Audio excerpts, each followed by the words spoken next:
The shadows of dusk cast long fingers across the dusty street of Malad City, Idaho, as Sophia Parker hunched her shoulders against the crisp September air, dreading another night at the Silver Dollar Saloon.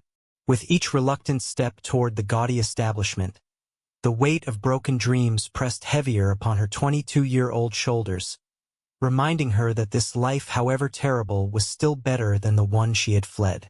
Malad City, 1878, was a town caught between its Mormon roots and the rough-edged mining culture that had sprung up around it. The Silver Dollar stood as a beacon of vice in a place that pretended to be virtuous, and Sophia had found herself there 3 months ago, desperate and alone after escaping the brutality of her uncle's home in Salt Lake City. "You're late again, girl," barked Hank Morton, the saloon's owner, as Sophia slipped through the back entrance. His substantial belly strained against a once fine waistcoat, and his breath reeked of whiskey even this early in the evening. "Get yourself decent. We've got miners fresh from a payday coming in." Sophia nodded, avoiding his gaze as she hurried to the small room that doubled as dressing quarters for the 4 women who worked the floor. She wasn't a soiled if she had managed to avoid that particular fate by proving herself adept at cards and charming enough to keep the customers buying drinks. Still, the distinction meant little to most of the townspeople, who viewed any woman working in a saloon as fallen. "Look what the cat dragged in," drawled Betsy, the oldest of the saloon girls at 30. Her face was pretty when she smiled, though the lines around her eyes revealed harder times than her cheerful demeanor suggested. "Thought Morton might fire you this time." "He threatens, but he won't," Sophia replied, pulling her work dress from a peg on the wall, a garish affair of red satin with black lace trim that revealed more of her shoulders than she'd ever shown before coming to the Silver Dollar. "He knows I bring in the cautious ones. The men who want to feel like gentlemen while they lose their money." Betsy laughed, a sound like glass breaking. "Ain't that the truth? You've got that way about you, like you don't belong here." "I don't," Sophia said softly, turning to the cracked mirror to pin up her chestnut hair. "None of us do." The night began as they all did, a slow trickle of customers that swelled to a raucous crowd by 9 o'clock. Sophia moved between tables, dealing cards and serving drinks, deflecting wandering hands with practiced grace.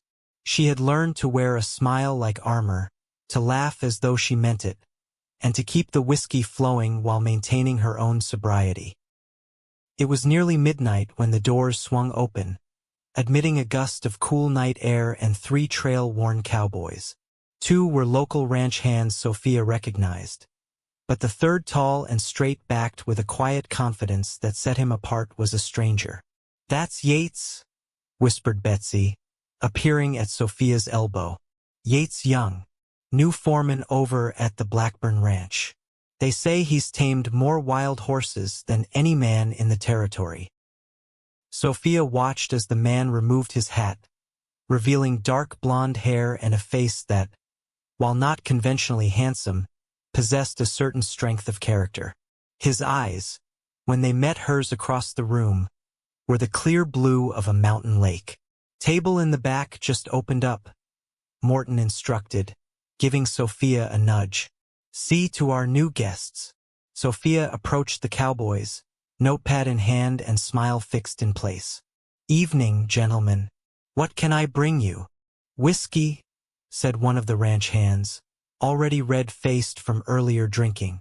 "Make it 3, added the second. But the foreman Yates was studying her face with an intensity that made her cheeks warm. "Just coffee for me, miss, if you have it." "We do," Sophia confirmed, surprised. Few men came to a saloon seeking coffee. "Thank you, Mississippi." "Parker. Sophia Parker." "Miss Parker." He nodded, a slight smile touching his lips. "A pleasure to make your acquaintance." As she turned to fetch their drinks, Sophia felt his gaze follow her. Something about the way he'd looked at her, not at her figure or her dress, but at her face. Her eyes stirred an odd sensation in her chest. Over the next hour, Sophia observed Yates Young from the corner of her eye as she went about her duties. Unlike his companions, who grew louder and more boisterous with each drink, he remained sober and watchful, occasionally contributing to the conversation but mostly seeming content to observe the saloon's activities. When a drunken miner stumbled against Sophia, sloshing beer down the front of her dress, Yates was on his feet before she could react, steadying her with a firm hand on her elbow. "Pardon the intrusion, Miss Parker," he said, his voice low and steady. "But I believe this gentleman owes you an apology."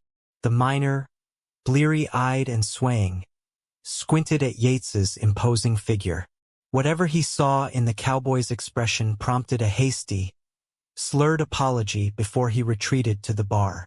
"Thank you, Mr. Young," Sophia said, dabbing at her dress with a cloth, "though I'm quite capable of handling difficult customers." "I've no doubt of that," Yates replied with a nod. "Still, there's no call for disrespect."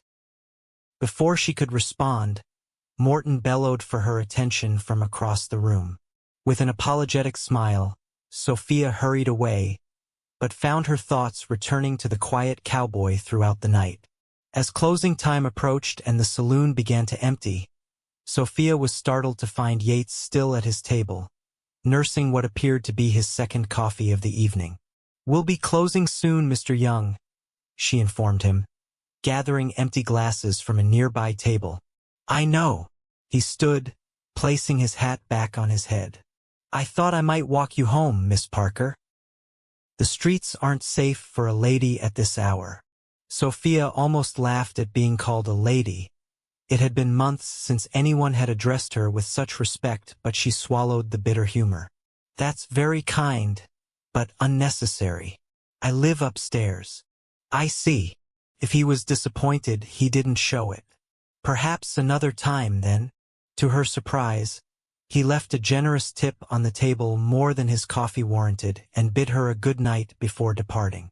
"Well, well," Betsy said, appearing beside her as the door closed behind him. "Looks like you've caught yourself a gentleman, Sophia. Better be careful, those are the dangerous ones." Sophia shook her head, dismissing the idea. He was just being polite. But later that night, as she lay on her narrow bed in the small room she rented above the saloon, Sophia found herself thinking of Yates Young's clear blue eyes and the way he had treated her with a dignity she had almost forgotten she deserved. The following evening, Sophia was surprised to see Yates return to the saloon, this time alone. He chose a table with a good view of the room and once again ordered coffee. "You'll put us out of business if all our customers follow your example," she teased as she set the steaming cup before him. "I doubt there's much danger of that," he replied with a smile that transformed his serious face. "Besides, I'm not here for the drink." The implication hung in the air between them, and Sophia felt heat rise to her face. "We don't offer other services, Mr. Young, at least not me." "No," he interrupted quickly, his expression earnest. "That's not what I meant. I apologize if I gave that impression.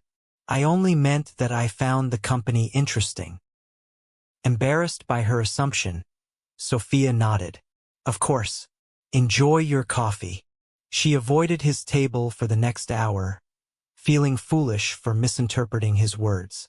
But as the night wore on and the saloon grew crowded, she noticed him watching her with a thoughtful expression that made her both uneasy and curiously pleased.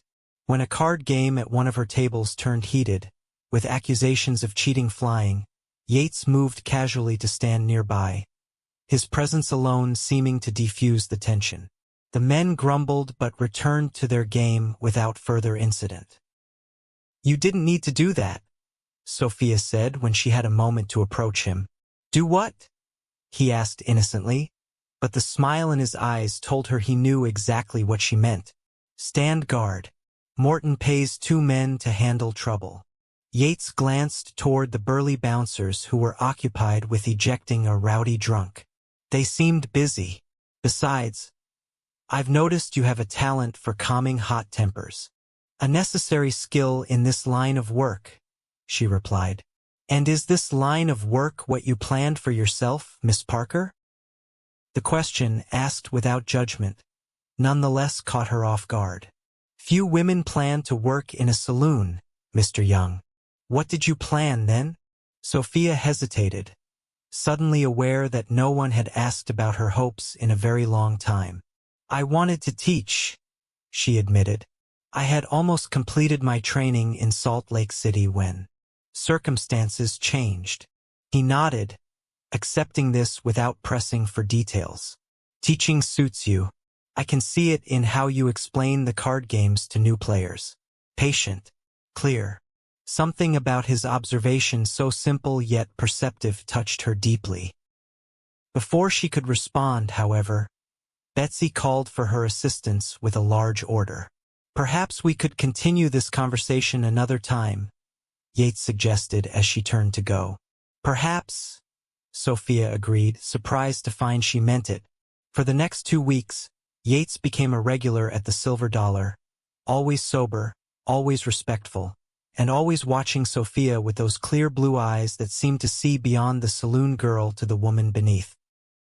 They spoke when her duties allowed brief exchanges about books they had read, places they had seen, and cautiously, gradually about themselves. She learned he was 31, born in Pennsylvania but drawn west after the war, where he had served as a cavalryman for the Union despite his youth. He had worked with horses all his life, developing a reputation for gentling even the wildest mustangs without breaking their spirit. In turn, he learned that she was the orphaned daughter of schoolteachers, raised by an aunt until the woman's death had forced Sophia to seek shelter with her only remaining relative, an uncle whose cruelty had eventually driven her to flee with little more than the clothes on her back and the education that had proven useless in finding respectable employment in a town that valued married women and mistrusted single ones. What began as curiosity evolved into friendship, and Sophia found herself looking forward to their conversations, brief as they were. Yates never stayed until closing, never pressed for more than she offered, and never treated her with anything less than respect. Morton, ever watchful for potential trouble, noticed the cowboy's attention.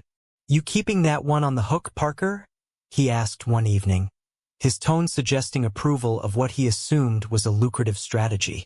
"Mr. Young is just a customer," Sophia replied firmly. "Sure he is," Morton sneered. "Just make sure he keeps spending money here, whatever game you're playing." The implication stung, but Sophia had learned to hide her feelings behind a mask of indifference. Still, Yates was too observant to miss the change in her demeanor when she approached his table that night. "Something's troubling you," he noted quietly. "It's nothing," she insisted, busying herself with wiping an already clean section of the table. Yates caught her hand gently, stopping the nervous movement. "Sophia." It was the first time he had used her given name, and the intimacy of it made her look up, meeting his gaze. "I don't want to be a cause of difficulty for you," he said. "You're not," she assured him, though it wasn't entirely true. His presence had become both a comfort and a complication. "But people talk. People always talk," he agreed, releasing her hand. "The question is whether we give their words power over us." Before she could reply, a commotion at the entrance drew everyone's attention. A man staggered into the saloon, his expensive suit marking him as out of place among the miners and ranch hands. Sophia felt the blood drain from her face as she recognized her uncle, Gilbert Parker. "There you are, you ungrateful little thief," he bellowed, pointing a finger at Sophia. "Thought you could run away with my money, did you?" Sophia froze, terror holding her in place as the man who had made her life a living hell for nearly a year advanced toward her. She had taken nothing but her own meager savings when she fled, but Gilbert, in his paranoia, had convinced himself otherwise. "Sir, you're mistaken," she managed to say, though her voice trembled. "Liar!" Gilbert lunged forward, grabbing her arm with bruising force. You're coming back to Salt Lake City to face the consequences of your actions. Before anyone could intervene, Yates was there, his hand clamping down on Gilbert's wrist with enough pressure to make the older man wince and release Sophia. "The lady said you're mistaken," Yates stated, his voice calm but carrying an unmistakable threat. Gilbert, red-faced with rage and drink, tried to pull free. "This is none of your concern, Cowboy. She's my niece and a thief." "I took nothing that wasn't mine," Sophia protested, finding her courage in Yates's steadfast presence. "Only the money my parents left for me, the money you claimed was safekeeping, but spent on your gambling." The saloon had gone quiet, every eye on the unfolding drama. Morton stepped forward, sensing trouble for his business. "Take your family squabble elsewhere," he ordered. "You're disrupting my establishment." Gilbert sneered. "Family? Is that what she told you? This girl is nothing but a whatever." Insult he intended was cut short as Yates's grip tightened, causing Gilbert to gasp in pain. "I suggest you reconsider your words very carefully," Yates advised, his voice still even but his eyes hard as flint. Something in his expression must have penetrated Gilbert's alcohol-fueled rage, for the man fell silent, glaring at Sophia with naked hatred. "Miss Parker is a valued employee," Morton declared, surprising Sophia with his support. "And I don't take kindly to people harassing my staff. You can leave now, or my boys will help you leave." The bouncers stepped forward, their imposing presence making Gilbert reconsider his position. Yates released the man's wrist, and Gilbert, rubbing the red marks left by the cowboy's grip, backed toward the door. "This isn't over," he warned Sophia. "I'll be staying at the hotel. You'll see reason, or you'll see trouble." After he had gone, the saloon slowly returned to its normal level of noise and activity, though Sophia noticed several patrons casting sympathetic glances her way. She was shaking, both from fear and the aftermath of confrontation. "Sit down," Yates urged, guiding her to a chair at his table. "You're pale as a ghost." Morton appeared with a glass of whiskey, which he placed in front of her. "Drink that," he instructed gruffly. "Then pull yourself together. Can't have you falling apart on a busy night." Despite his harsh words, there was a note of concern in his voice. Sophia took a small sip of the burning liquid, grimacing at the taste but grateful for the warmth it spread through her chest. "Thank you," she said to both men. Morton merely grunted and returned to the bar, while Yates took a seat across from her, his expression grave. "He'll be back," Sophia whispered, voicing her greatest fear. "Yes," Yates agreed, not offering false reassurance. "But you won't face him alone." She looked up sharply at that. "I can't ask you to involve yourself in my troubles, Mr. Young." "You didn't ask," he pointed out. "And it's Yates, please." Sophia managed a weak smile. "Yates, then. But this is my problem. I won't be a burden to you or anyone else." "Is that why you ran? To avoid being a burden?" "I ran because my uncle made it clear what would become of me if I stayed," she replied, the memory still raw enough to make her voice shake. "After my aunt died, he changed. The drinking got worse, the gambling, and the way he looked at me." She trailed off, unable to articulate the growing dread that had filled her during those final weeks in her uncle's home. Understanding dawned in Yates's eyes, followed by a carefully controlled anger. "You don't have to explain further. I understand." "Do you?" she asked, suddenly desperate for someone to truly comprehend what she had escaped, and what she feared would claim her if Gilbert succeeded in forcing her return. "More than you might think," Yates replied quietly.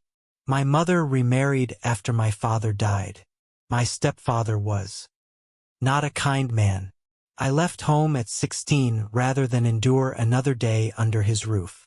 The shared confidence created a new bond between them, a recognition of similar wounds. "What will you do?" he asked after a moment. Sophia considered her options, which were pitifully few. I have some money saved. Not much, but perhaps enough to move on. Find another town. Running again?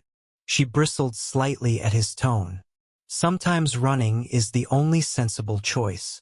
Or sometimes, Yates said carefully, it might be worth standing your ground, especially when you're not alone. Before she could question what he meant, Morton called for her, and duty claimed her attention for the remainder of the night. Though Gilbert did not return to the saloon that evening, his presence in town hung over Sophia like a storm cloud. The next day, a Sunday when the saloon was closed, Sophia ventured out only to attend church, hoping that a public setting would deter her uncle from creating another scene. As she exited the small wooden church, trying to ignore the whispers and stares of the respectable townspeople, she was startled to see Yates waiting beside his horse. "Good morning, Miss Parker," he greeted her, tipping his hat. "I thought you might appreciate company for your walk home." Relief flooded through her at the sight of his steady presence. "Thank you, Mr. Young Yates. That's very thoughtful." They fell into step together, aware of the curious glances following them but finding comfort in their shared defiance of social expectations. "Have you considered my words from last night?" Yates asked as they approached the saloon. "About not running?" Sophia sighed. "It's a noble sentiment, but my uncle is not a man to be reasoned with. He believes I've wronged him, and he won't rest until he's extracted his idea of justice. What if you had somewhere else to go? Somewhere respectable, where you could use your education?" She looked at him sharply. "What do you mean?" "The Blackburn Ranch needs a teacher," Yates explained.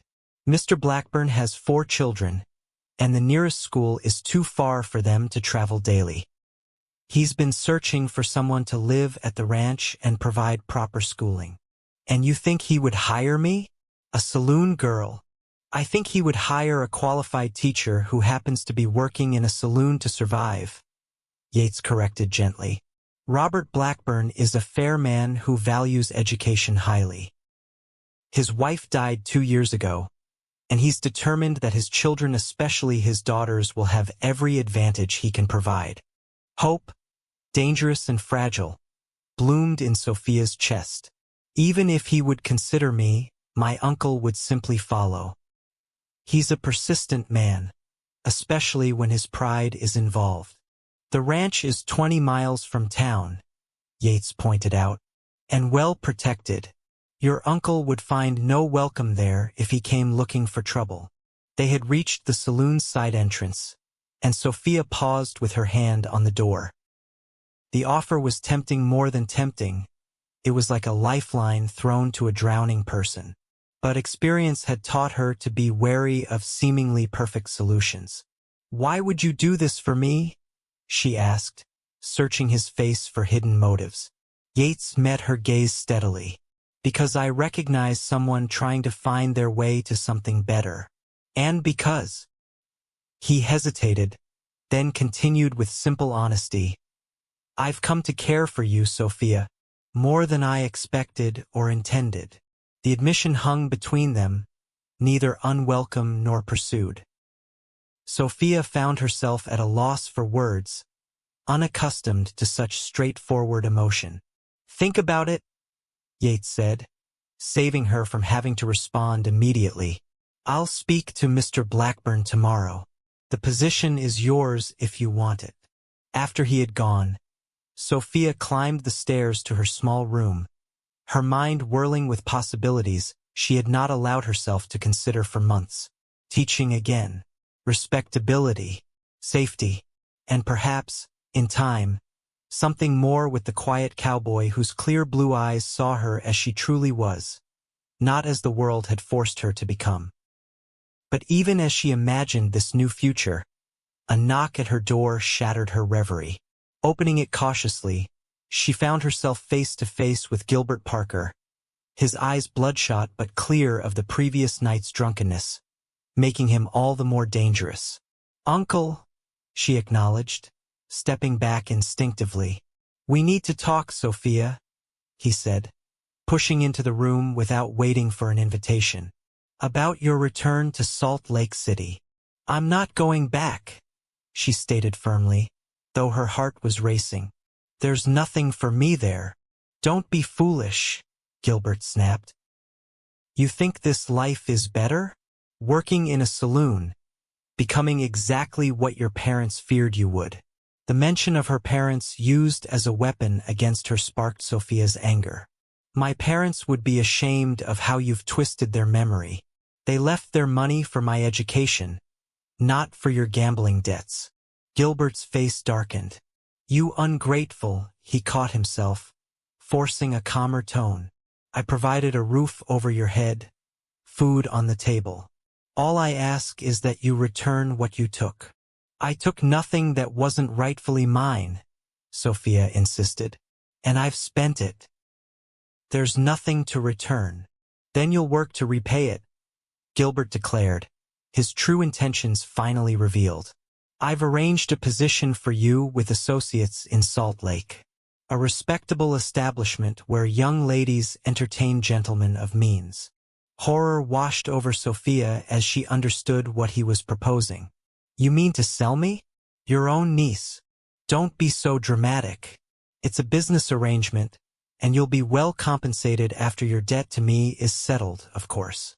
"Get out," Sophia demanded, her voice shaking with rage and fear. "Get out now, or I'll scream for help, and everyone in this building will hear what kind of man you truly are." Gilbert's face contorted with fury, but he was sober enough to recognize the threat to his reputation. "This isn't finished," he warned, moving toward the door. "I'll be leaving for Salt Lake in 3 days. You'll be on that stage with me, one way or another." After he left, Sophia sank onto her bed, trembling. The glimpse of hope Yates had offered now seemed her only chance of escape from a fate worse than the one she currently endured. The following morning, Sophia sought out Morton before the saloon opened, her decision made. "I'm leaving," she informed him without preamble. "I've been offered a position as a teacher at the Blackburn Ranch." Morton's bushy eyebrows rose in surprise. "That Cowboy's doing, I suppose?" "Yates spoke on my behalf, yes." The saloon owner studied her for a moment, then nodded. "Can't say I blame you for taking a better offer when it comes. You were never cut out for this life anyway." Coming from Morton, it was almost a compliment. "I'll work through tomorrow night," Sophia offered, "to give you time to find a replacement." "Decent of you," Morton acknowledged. "More than most would do. I'll have your wages ready." With the decision made and announced, Sophia felt a weight lift from her shoulders. She spent the day making preparations, packing her few possessions and mentally rehearsing what she would say to Yates when he came that evening. But Yates didn't appear at his usual time, and as the night wore on, Sophia found herself watching the door with increasing anxiety. Had he changed his mind? Had something happened to prevent him from coming? It was nearly closing time when the saloon doors swung open to admit not Yates, but Robert Blackburn himself, a tall, distinguished man in his 40s whose weathered face spoke of years under the harsh western sun. He removed his hat as he approached her, revealing silver-streaked dark hair and a respectful manner that immediately set him apart from most of the saloon's patrons. "Miss Parker?" he inquired, his voice deep and well-modulated. "Yes, sir," she confirmed, suddenly conscious of her saloon attire. "Robert Blackburn." He introduced himself with a slight bow. "Might I have a moment of your time?" They moved to a quiet corner table, where Blackburn came directly to the point. "Yates speaks very highly of your qualifications, Miss Parker. He tells me you were trained as a teacher in Salt Lake City." "Yes, sir.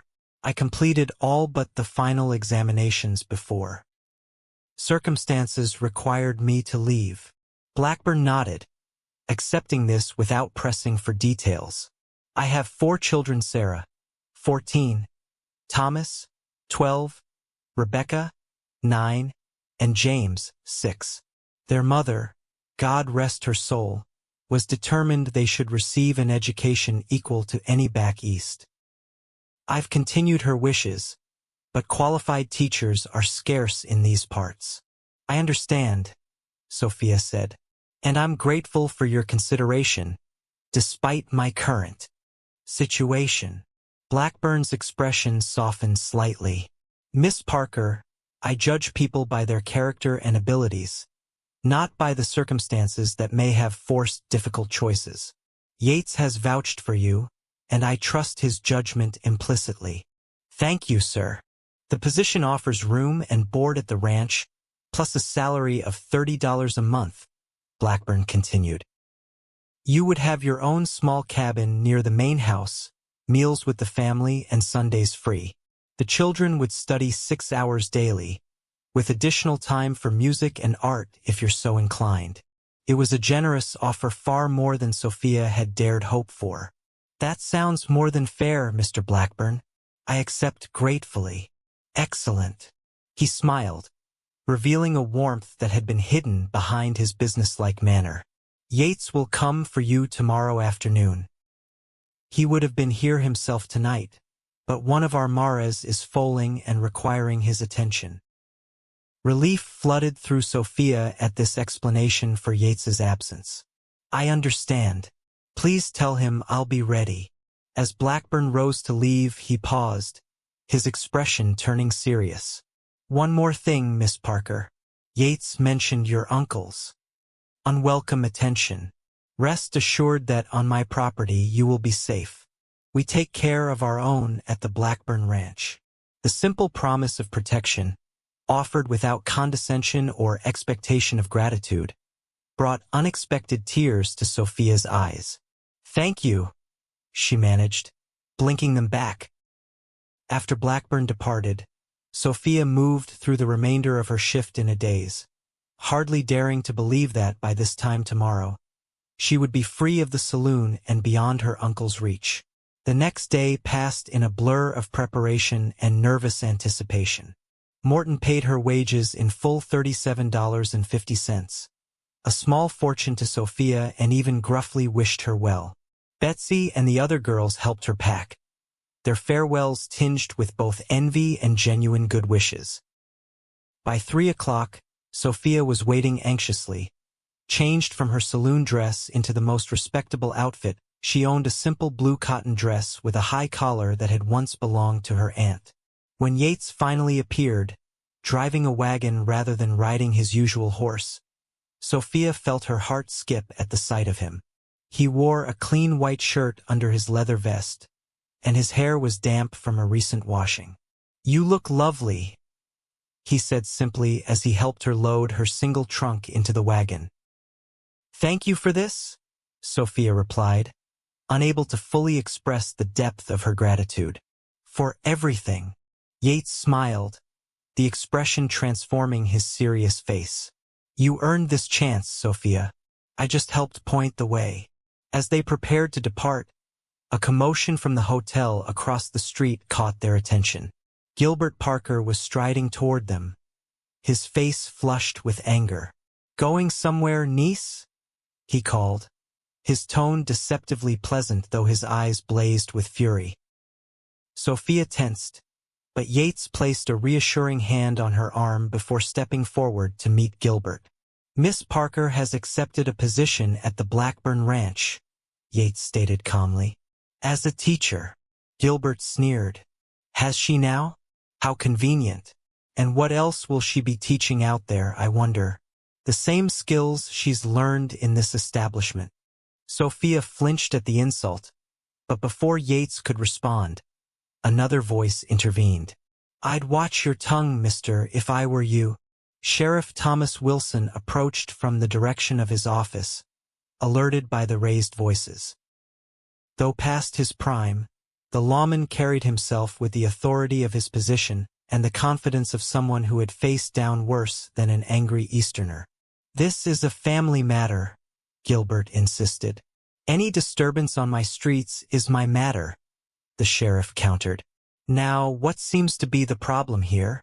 "This man is attempting to take my niece against her will," Gilbert declared, pointing at Yates. Wilson turned to Sophia. "That true, Miss Parker?" "No, Sheriff," she replied firmly. "I've accepted employment at the Blackburn Ranch of my own free will. My uncle wishes me to return to Salt Lake City with him, but I have no desire to do so." The sheriff nodded, eyeing Gilbert with open distaste. "Seems clear enough to me.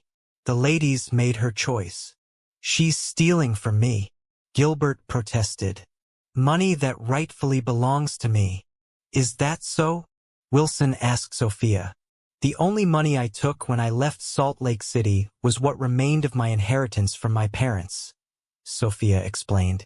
"My uncle was entrusted with it until I came of age, but he had already spent most of it." The sheriff considered this, then turned back to Gilbert.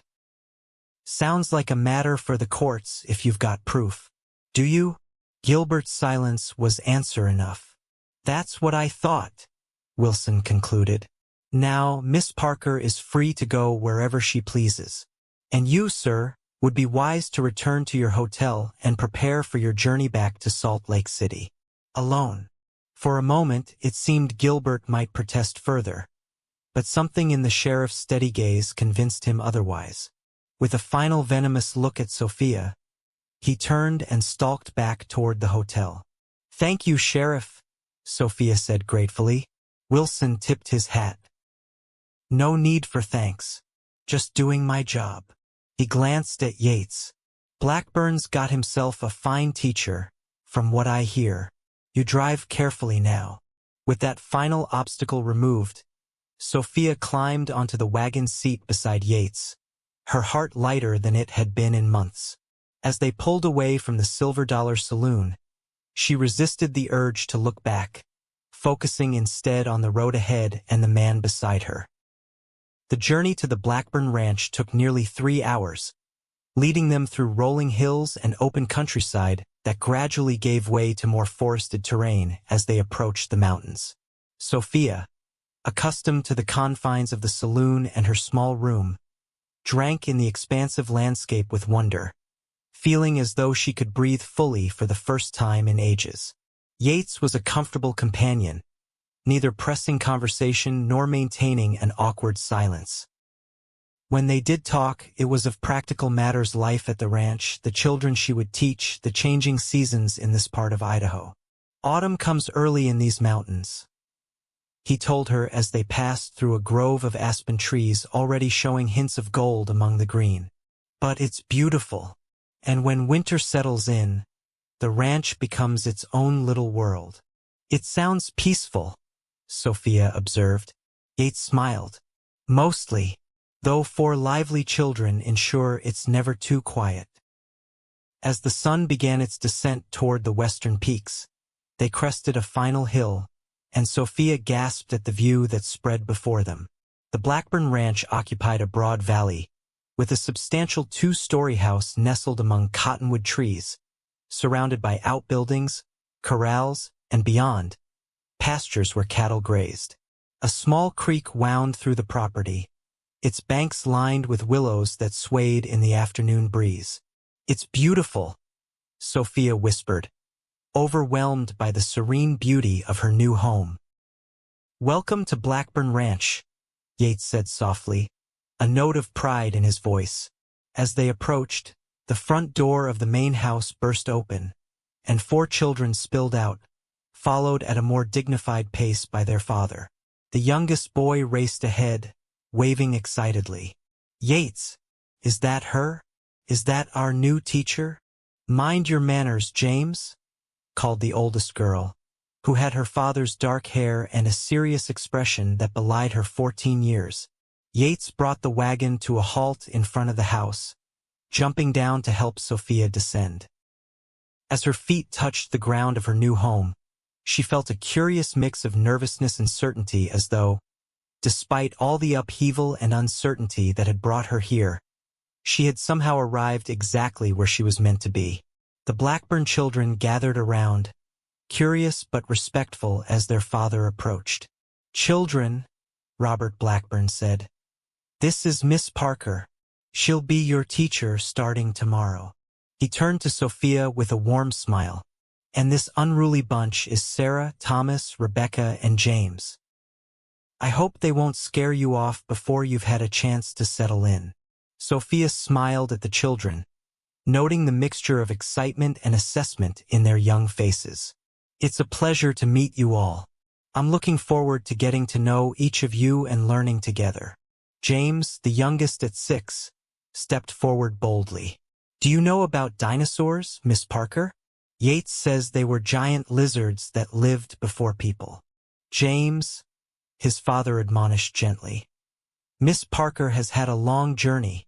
There will be time for questions tomorrow. It's all right, Sophia assured him, charmed by the boy's eagerness. Yes, James, I do know about dinosaurs, and I'd be happy to teach you more about them. This simple answer seemed to satisfy the boy, who beamed up at her with instant approval. Sarah, clearly the most reserved of the children, offered a polite curtsy. Welcome to our home, Miss Parker. I've prepared your cabin, as Father instructed. Thank you, Sarah. That was very thoughtful. Come, Blackburn said. Let's get you settled. You must be tired from your journey. Sarah, please show Miss Parker to her cabin. Thomas, help Yates with her trunk. The small procession moved down a well-trodden path that led from the main house to a neat log cabin about 50 yards distant. Close enough to be convenient, yet far enough to provide privacy, it was larger than Sophia had expected. A main room with a small stove, table, and rocking chair, plus a separate bedroom visible through an open door. I put fresh flowers on the table, Rebecca, the 9-year-old, informed her shyly. And Sarah made the curtains. It's perfect, Sophia said sincerely, overcome by the simple beauty of the space and the thoughtfulness it represented. Blackburn nodded, satisfied. We'll leave you to rest. Supper is at 6 in the main house. Yates, see that Miss Parker has everything she needs. After the others had departed, Yates helped bring in her trunk and set it at the foot of the bed. Sophia stood in the center of the cabin, still hardly able to believe this was now her home. It's really happening, isn't it? She mused aloud. Just yesterday I was serving drinks and deflecting wandering hands, and now you're where you belong. Yates finished for her, teaching, respected. Sophia turned to face him, struck by the certainty in his voice. How can you be so sure? You hardly know me. I know enough, he replied simply. I know you're brave enough to leave a bad situation instead of enduring it. Smart enough to educate yourself despite obstacles. Kind enough to treat every person with dignity, even in a place where dignity is in short supply. He paused, then added softly, and I know that since the first moment I saw you, I haven't been able to get you out of my mind. The admission hung in the air between them, honest and unadorned. Sophia felt her heart quicken, both thrilled and frightened by the depth of feeling in his clear blue eyes. Yates, she began, uncertain how to respond. I'm grateful for everything you've done, but I don't want you to feel obligated. There's no obligation, he interrupted gently. Only truth. You don't need to say anything now. We have time. He moved toward the door, pausing with his hand on the latch. Rest. I'll come for you before supper. After he had gone, Sophia sat on the edge of the bed, running her hands over the clean, simple quilt. For the first time in months, perhaps years, she allowed herself to imagine a future beyond mere survival. A future that might include not just safety and purpose, but also love. The following weeks passed in a blur of adjustment and discovery as Sophia settled into her new life at the Blackburn Ranch. The schoolroom, set up in a converted storage room off the main house, was basic but adequate, with a blackboard, 5 sturdy desks, and shelves filled with an impressive collection of books, evidence of Mrs. Blackburn's commitment to her children's education before her untimely death. The children, after initial testing of boundaries, proved eager students in their different ways. Sarah, serious and methodical, excelled in mathematics and literature. Thomas had a natural aptitude for sciences and geography. Rebecca showed artistic talent and a gift for languages, while young James, despite his boundless energy, revealed a remarkable memory and curiosity about the natural world. Sophia thrived in her role, rediscovering the joy of teaching that had been her original calling. The respect accorded to her position, so different from her treatment at the saloon, helped heal wounds to her spirit she had scarcely acknowledged. Robert Blackburn proved a fair and considerate employer, neither interfering with her teaching methods nor expecting her to serve as a replacement mother to his children. He consulted her on educational matters, provided materials she requested, and maintained a polite, professional relationship that Sophia greatly appreciated. And then there was Yates. True to his word, he had given her time and space, never pressing for more than she offered.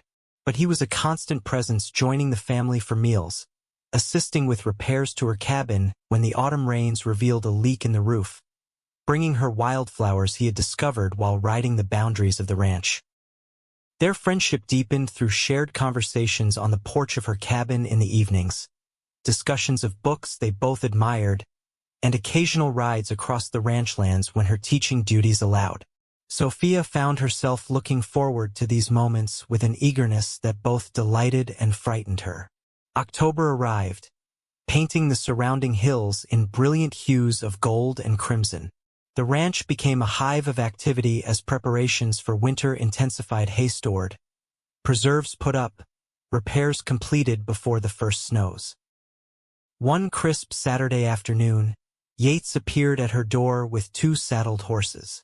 "Mr. Blackburn has given you the day off," he announced with a smile. "I thought you might like to see more of the ranch before winter sets in." Sophia, who had been grading arithmetic papers, gratefully accepted the invitation. Though she had learned to ride since coming to the ranch, she was still a novice compared to Yates, who seemed part of his horse rather than merely sitting upon it. They rode for several hours, following the creek upstream into the hills. The beauty of the landscape in its autumn glory took Sophia's breath away, stands of aspen shimmering like gold coins in the breeze, thickets of maple burning scarlet against the evergreens, and overhead, a sky so intensely blue it seemed almost artificial. "I never imagined such colors existed," she marveled as they paused to rest the horses beside a small waterfall. In the city, autumn was just a time of mud and chill before winter. Yates smiled, watching her face as she absorbed the scenery. "The first time I saw these mountains in fall, I knew I'd found home," he admitted. "There's a truth to this land, harsh sometimes, but honest." "Yes," Sophia agreed softly. "I feel that too."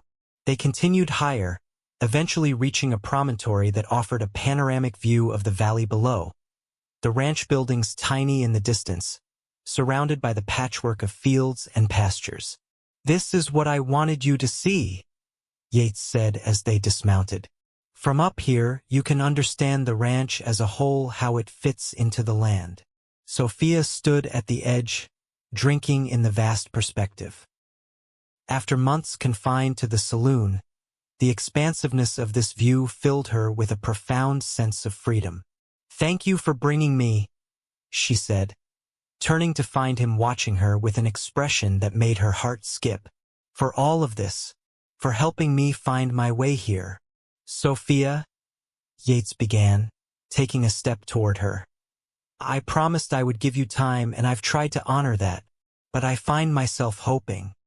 He hesitated, then continued with characteristic directness. "I'm hoping that you might have come to feel for me some measure of what I feel for you." The moment hung between them, fraught with possibility. Sophia had known this conversation was coming, had felt it building in the glances they exchanged, the accidental brushes of hands, the lengthening silences filled with unspoken words. "I have," she admitted softly. "But Yates, my past is past," he finished for her. We all have histories, Sophia. What matters is who we choose to be now, and who we choose to become together. He took her hands in his touch gentle yet sure. I'm not asking for promises yet. Only permission to court you properly, with intent and honor. Tears pricked Sophia's eyes at the simple dignity of his request. After months of being viewed as an object for men's entertainment, to be asked with such respect for something as old-fashioned as courtship touched her deeply. Yes, she whispered, a smile breaking through her tears. I would like that very much. Yates's answering smile was like sunrise. Slowly, giving her every opportunity to pull away, he leaned forward and pressed his lips to hers in a kiss so tender it made her ache, a promise rather than a demand, a beginning rather than an ending. When they parted, Sophia felt as though something fundamental had shifted within her, as though pieces of herself long scattered were finally aligning. Not healed, not yet, but beginning to mend. They returned to the ranch as the sun began its descent toward the western peaks, riding side by side in a comfortable silence punctuated by shared observations and occasional laughter. If the Blackburns noticed the change between them at supper that evening, they were kind enough not to comment, though Sarah's knowing smile suggested the girl had guessed more than she revealed. As autumn deepened toward winter, Yates's courtship unfolded with the same quiet steadiness that characterized everything he did. There were no grand gestures or dramatic declarations, just a consistent devotion expressed in thoughtful actions, a book of poetry he thought she might enjoy, a carved wooden box for her teaching supplies, his steady presence at her side during community gatherings at the ranch. November brought the first significant snowfall, transforming the landscape into a glistening wonderland that delighted the children but meant increased work for the ranch hands. Sophia found herself admiring Yates anew as she observed him directing the winter operations, calm in crisis, respectful of the men under his supervision, and seemingly tireless despite the harsh conditions. One evening, as they sat beside the fire in the main house after the children had gone to bed, Robert Blackburn unexpectedly brought up the subject of their relationship. Yates tells me he's asked permission to court you formally, Miss Parker, he said, his tone conversational but his eyes keenly observant. Sophia, taken by surprise, felt heat rise to her cheeks. Yes, sir. I hope that meets with your approval. It's not my approval that matters, Blackburn replied with a gentle smile. But for what it's worth, you have it. Yates is the finest man I know. Saved this ranch after my Caroline died, when I was too lost in grief to manage. And I've seen how he looks at you. He paused, his expression softening.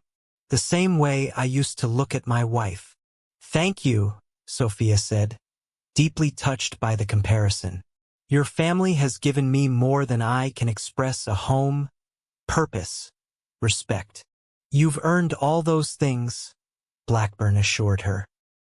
My children adore you, and their education has flourished under your guidance. Caroline would have approved of you wholeheartedly. He glanced toward the window, where snow was falling steadily. Winter can be isolating up here. Having someone to share it with makes all the difference. As if summoned by their conversation, Yates entered from outside, bringing a gust of cold air and snowflakes that melted on the wooden floor. He removed his hat and coat, his gaze immediately finding Sophia by the fire.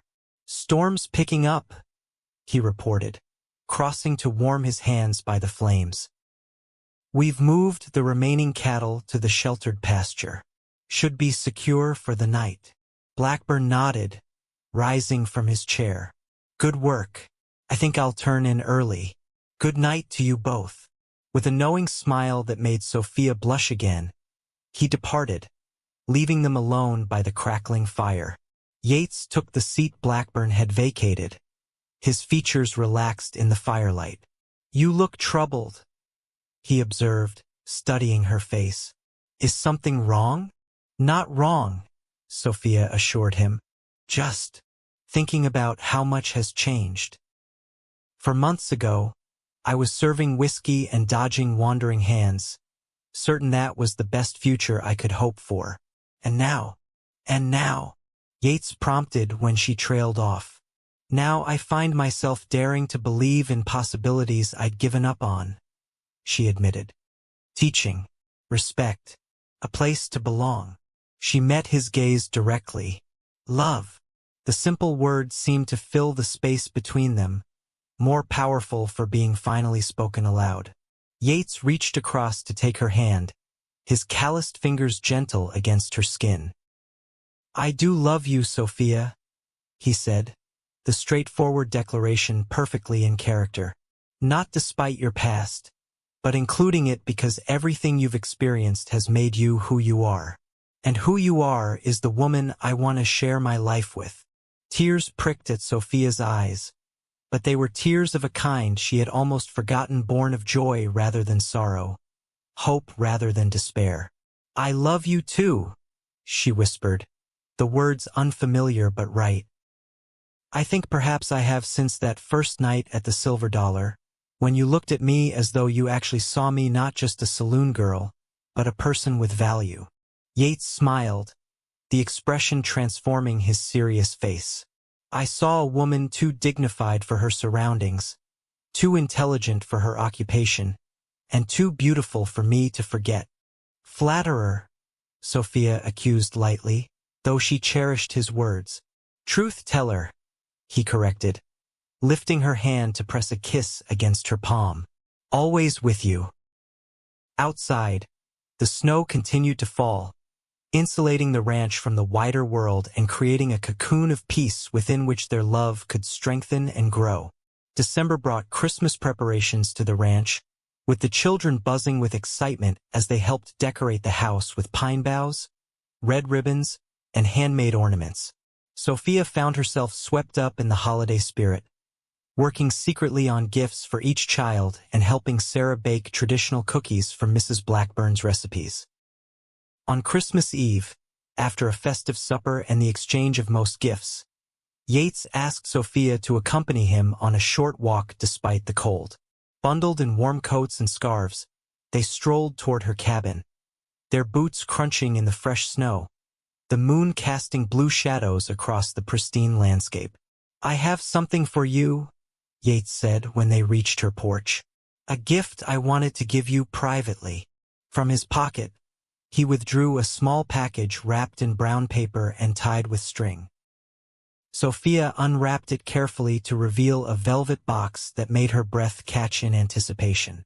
Inside was a ring not ostentatious, but beautifully crafted, with a small diamond flanked by 2 sapphires set in silver.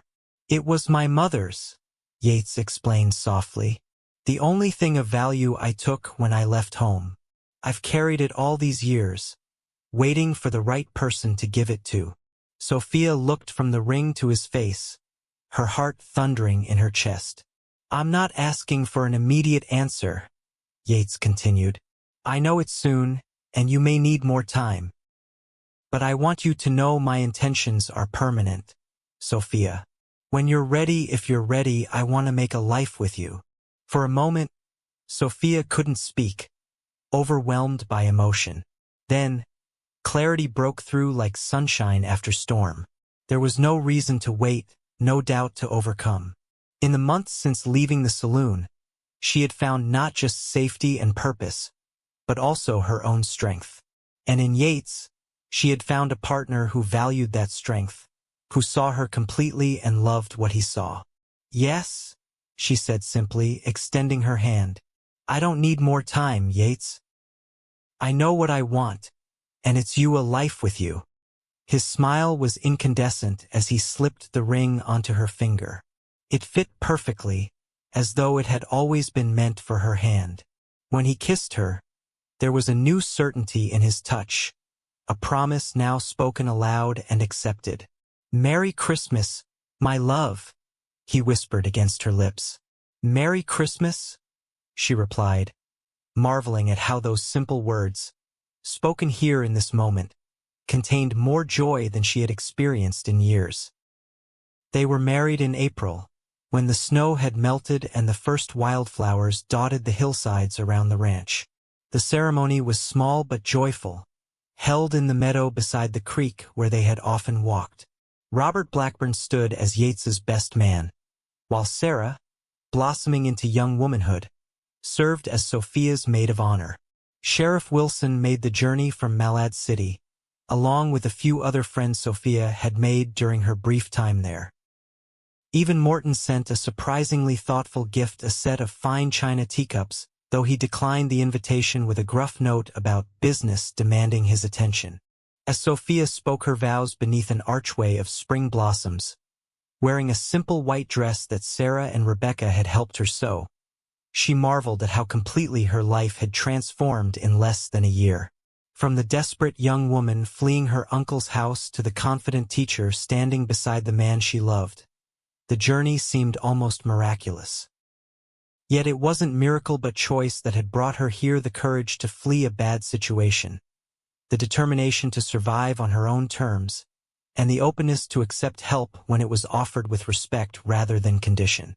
Yates, handsome in a new black suit with his hair neatly combed, spoke his vows in a voice that carried clearly across the assembled guests, his blue eyes never leaving Sophia's face.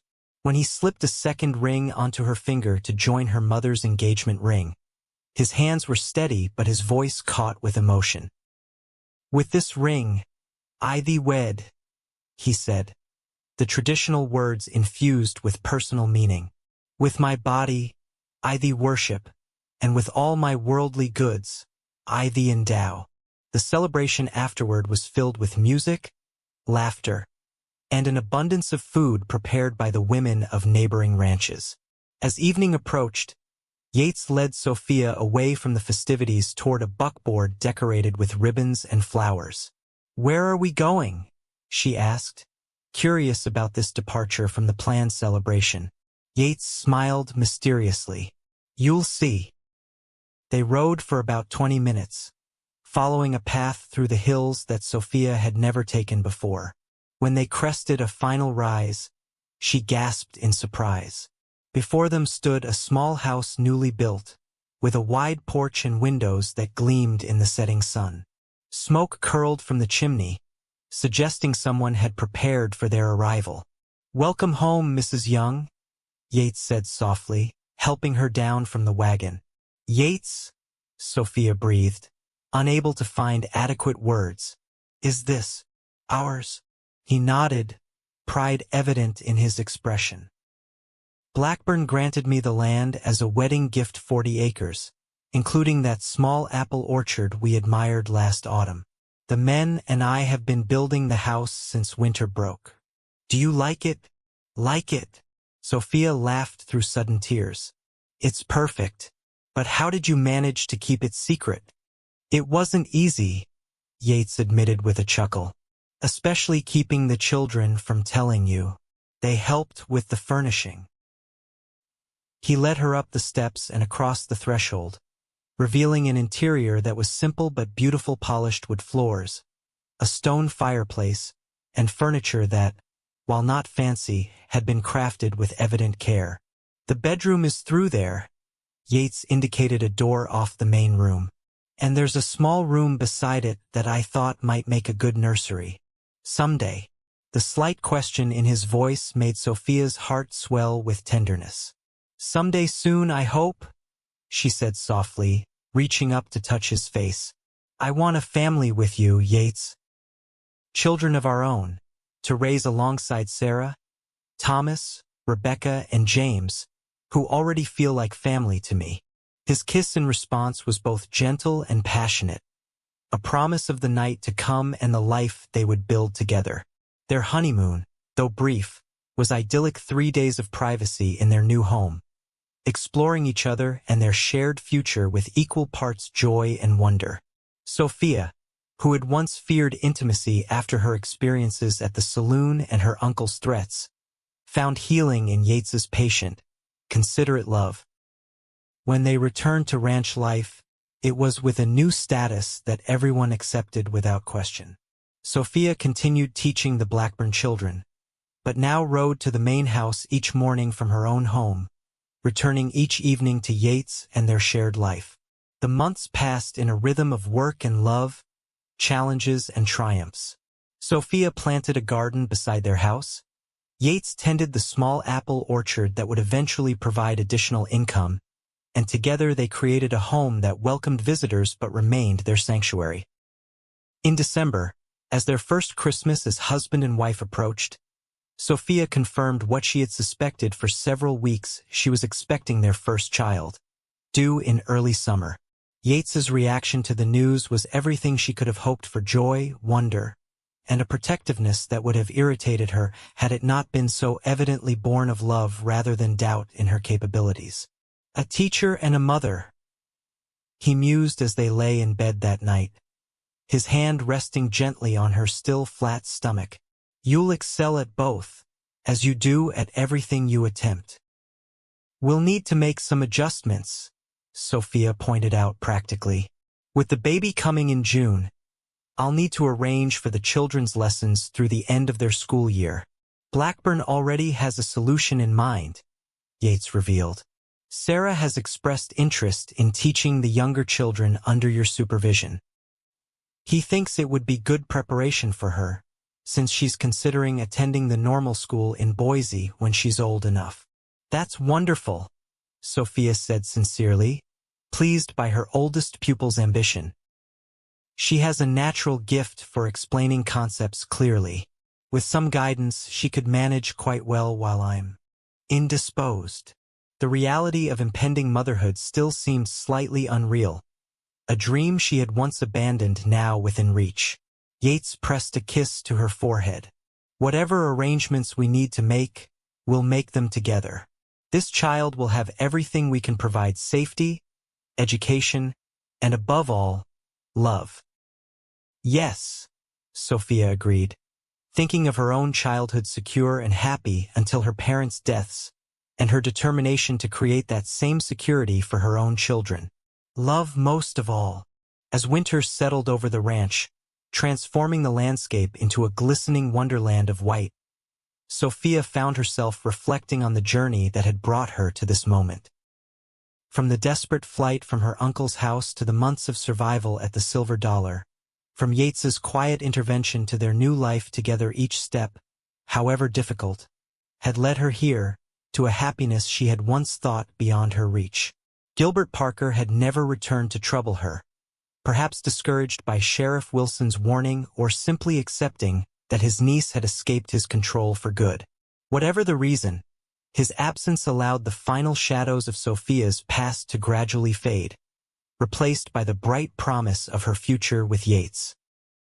The baby arrived in late June, a healthy boy they named Daniel Robert Young, honoring both Yates's father and the man who had given them both a chance at a new beginning. With his father's blue eyes and his mother's determined spirit, he became the center of their world, even as their world continued to expand and flourish. 2 years later, they welcomed a daughter, Elizabeth Caroline, named for both their mothers. By then, Sophia had resumed teaching, though on a reduced schedule that allowed her to balance her professional calling with motherhood. The Blackburn children, growing into young adults, remained part of their extended family, with Sarah pursuing her education in Boise but returning for holidays and summers. Over the years, the orchard thrived, eventually becoming known throughout the territory for the quality of its apples.